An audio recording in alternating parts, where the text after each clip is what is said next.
जो भी सामग्री थी ली, गंगा जी के किनारे गया, लकड़ी कंडी इकट्ठे किए और उसने अपने टिक्कर बनाए।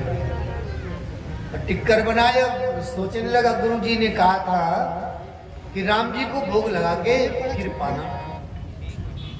उसने सोचा कि राम जी आएंगे भोजन करेंगे, तो 2 पत्तल लगाए उसने, एक अपने लिए एक राम जी के लिए। भोला भाला आदमी था ना।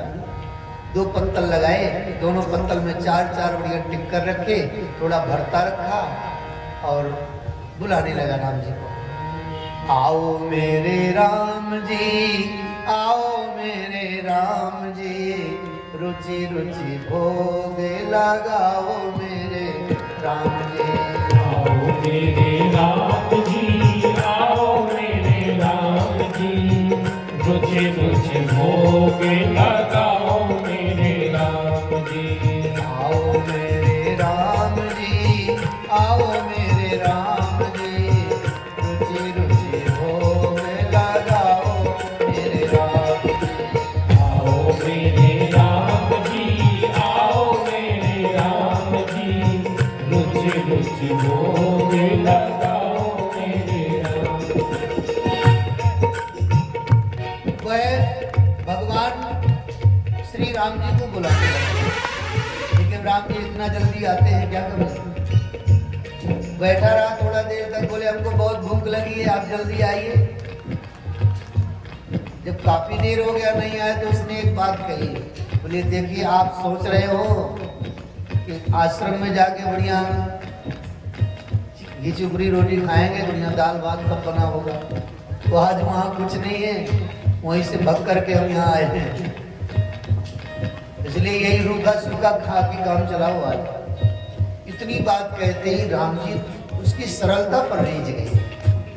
कितना सरल है। राम जी आ गए। राम जी जैसे आए तो साथ में जानकी जी भी आई। अब जब जानकी जी को देखा तो ये सोचने लगा कि 2 पत्तल ही लगाए थे और राम जी आए, राम जी के साथ में माता जी आ गई। क्या करें। राम जी आए, बोले भैया भोजन, बोले प्रभु पाइए। राम जी और जानकी जी ने प्रसाद पाया, प्रसाद पा करके चले गए और जो थोड़ा बहुत बचा तो ये बेचारा पा लिया, लेकिन उतने से काम थोड़ी चला इसका। एकादशी तो हो ही गई इसकी। वो आया लेकिन गुरु जी से नहीं बताया इसने। सोचा राम जी ऐसे ही आते होंगे, क्या बताना है गुरु जी से। अपना 15 दिन तक ऐसे ही रहा। 15 दिन बाद फिर एकादशी आई। एकादशी आई तो गुरुजी के पास जाके बोला, गुरुजी राशन थोड़ा बढ़वा दीजिए। क्यों? बोले गुरुजी वहाँ राम जी अकेले नहीं आते हैं, 2 जने आते हैं। राम जी के साथ में एक और आते हैं तो राशन थोड़ा कम पड़ जाता है। राम जी सोचे कि गुरुजी सोचे कि राम जी आते हैं। सोचने लगे भोला भाला आदमी है, कोई चरवाहा गाय वाय चराता होगा, आ जाता होगा। गुरुजी ने कहा ठीक है। राशन बढ़ा करके उसको दिया गया। वह सीधा सरल व्यक्ति पुनः गंगा जी के तट पे जाकर के उसने प्रसाद बनाया और अब सोचने लगा कि राम जी आते हैं और राम जी के साथ में एक माता जी आती हैं, तो अब 3 पत्तल लगाए उसने, कि 2 उनके लिए एक अपने लिए। महाराज फिर बुलाने लगा, आओ मेरे राम जी, आओ सीता राम जी, रुचि रुचि भोग लगाओ प्यारे राम। आओ मेरे राम जी, आओ सीता राम जी, रुचि रुचि भोग लगाओ मेरे राम जी।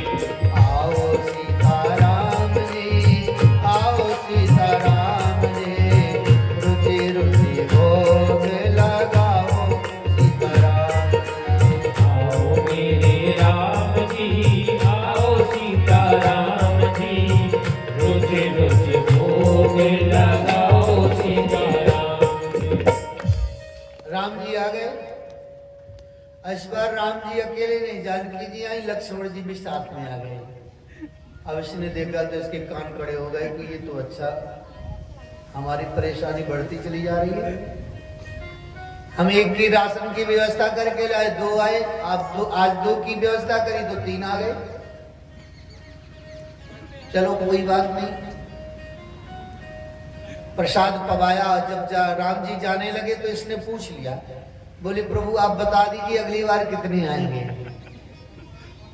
हम ऐसी राशन की व्यवस्था बना के लाएंगे। राम जी हंसने लगे, बोले आ जाएंगे भाई, कुछ कहा नहीं कि कितने आएंगे।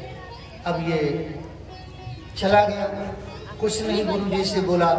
अगली एकादशी आई तो फिर ये गुरु जी से जाके निवेदन किया, गुरुदेव वहां तो बहुत राम जी आते हैं,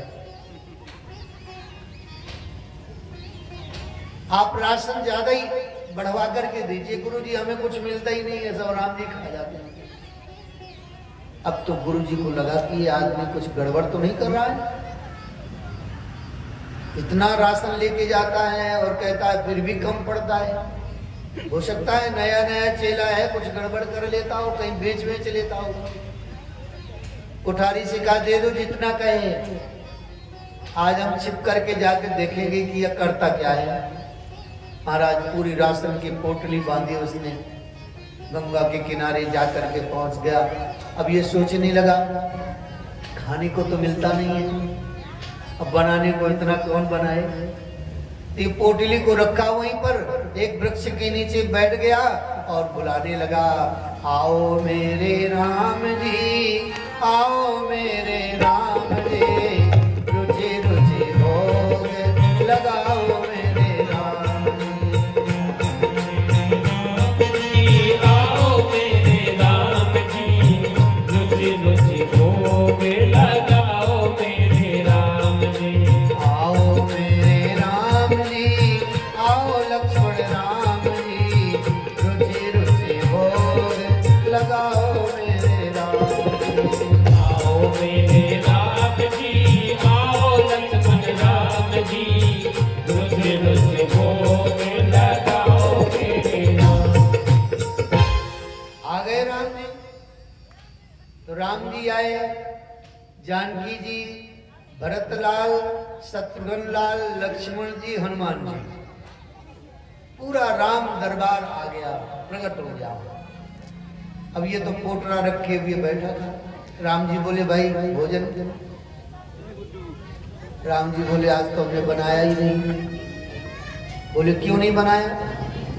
बोले जब मिलना ही नहीं है तो बनाने से क्या फायदा। अब ये रखा हुआ है आटा, सारी सामग्री, तो अब आप बनाइए, अब पाइए, बच जाएगा तो हमें भी दे दीजिए। तो राम जी ने कहा जानकी जी से, जानकी आज तो आपको ही भोजन बनाना पड़ेगा। तो जानकी जी भोजन बनाने के लिए बैठ गई। भरतलाल जी आटा गीला कर रहे हैं, शत्रुघ्न लाल जी साग अमनिया कर रहे हैं, लक्ष्मण लाल जी लकड़ी लेने चले गए, हनुमान जी चौका लगा रहे हैं, चूल्हा बना रहे हैं, और ये महंत की तरह बैठा हुआ राम जी से खूब वार्तालाप कर रहा है। वहां से गुरुजी ने सोचा कि चल के देखे करता क्या है। जाकर के देखा तो ये महंत की तरह बैठा हुआ था वृक्ष के नीचे। गुरुजी ने कहा ये क्या कर रहा है? गुरुजी ने कहा आप देख। इसने कहा देख कर नहीं रहे गुरुजी, ये रसोई बन रही है, सब भोजन तैयारी हो रही है। बोले कहाँ हो रही है? गुरुजी को दिख नहीं रहे। न राम जी का दरबार कुछ नहीं दिख रहा। अब इसने सोचा अगर गुरुजी को नहीं दिखेगा तब तो फिर और परेशानी खड़ी हो जाएगी, फिर गुरुजी मान ही लेंगे कि ये कुछ गड़बड़ करता है। इसलिए इसने कहा राम जी से कि प्रभु हमारे गुरुदेव को भी दर्शन दीजिए। राम जी बोले तुम्हारे गुरुदेव को दर्शन नहीं हो सकता। क्यों? क्या मेरे गुरुदेव ज्ञानी नहीं है? क्या मेरे गुरुदेव त्यागी नहीं है, तपस्वी नहीं है? क्या मेरे गुरुदेव में कोई कमी है? राम जी ने कहा आपके गुरुदेव में कोई कमी नहीं है, ज्ञानी है, तपस्वी है, वैरागी है, हर तरह से संपन्न है, लेकिन तुम्हारे गुरुजी सरल नहीं है, हम तो सरल को मिलते हैं। और जब उसने राम जी की बात गुरुजी से बताई कि गुरुजी राम जी कह रहे हैं कि आप सरल नहीं हैं, गुरु जी का हृदय द्रवित हो गया। बोले बेटा बिल्कुल सच्ची बात, मैं ज्ञानी हूँ, बैरागी हूँ, तपस्वी हूँ, लेकिन सरल नहीं हूँ। जब गुरु जी की आंखों से झरझर प्रेम आश्रु प्रवाहित होने लगे, हृदय सरल हो गया और राम जी का दरबार प्रकट हो गया। भाव यह है कि सरल को परमात्मा मिलते हैं। ऐसे भरत जी को भी घर से निकाल दिया भाइयों ने, निकल जा, कुछ करता नहीं है। भरत